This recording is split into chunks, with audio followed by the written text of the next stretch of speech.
All right, let's get back now to Super Tuesday and moving forward to what is next for Donald Trump versus Joe Biden and a big State of the Union speech for him.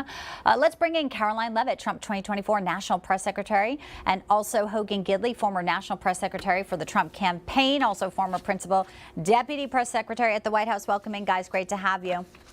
Thanks, Bianca. Thanks for having us. I know you were up late last night at the ballroom at Mar-a-Lago, so you guys are looking sharp here. So, Karoline, let me ask you, so Nikki is out. A lot of folks are saying, well, how does Donald Trump now appeal to some of the people that she was appealing to, bring them in?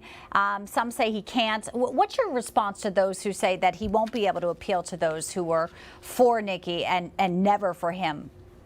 Well, it's just simply not true. President Trump had a dominant victory of Super Tuesday last night. He dominated in 14 of 15 states. He picked up nearly 1,000 delegates. We've never seen this much enthusiasm and momentum in American politics ever. And now we are turning our focus to the general election. And we welcome all Americans, independents, Republicans, even Democrats who want to see this country great again. And now when voters are presented with a binary choice between Joe Biden, who has completely destroyed this country, opened our borders to an invasion, decimated our economy, and his weakness has led to more wars and bloodshed abroad, versus President Trump, who has a phenomenal record of peace through strength foreign policy, of rebuilding our economy and our military, of creating the most secure border in history. There is no comparison between Donald Trump and Joe Biden. That's why we're confident President Trump will be victorious come November. Any sane, rational, logical American cannot say that they are better under Joe Biden's policies than they were under President Trump, and we welcome all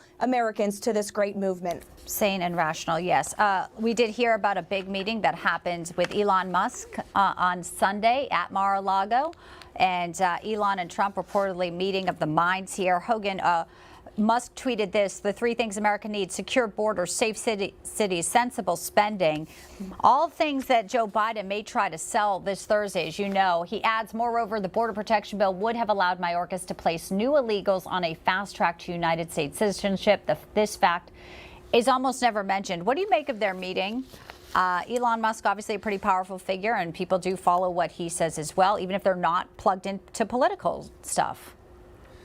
Of course, and this is so different than it was back in 2020, where big tech colluded with the powers that be on the left to censor and silence and shadow ban any questions on policy, any concerns about Hunter and Joe Biden. Now what we have is someone who stood up and bought Twitter, parroting a lot of the things Donald Trump, a lot of the policies Donald Trump has pushed and implemented. The fact is, the American people are terrified that their cities are devolving into hellscapes, not just because of liberal DAs who continue to let people out of prison or not even prosecute those who commit violent crime, but now we have millions of illegal aliens pouring into our cities as well, not just taking money from taxpayers that should be spent on our own citizens, but committing crimes themselves. And never forget, every rape, every murder, every homicide, every burglary, every aggravated assault, they are all 100% preventable.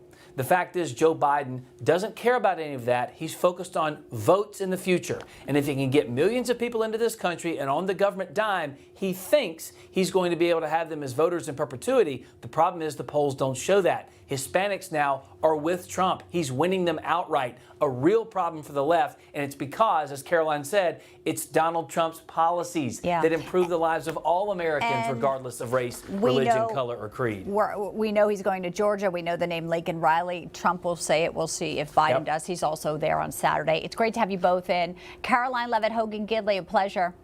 Thanks, Bianca. Thanks. Thanks.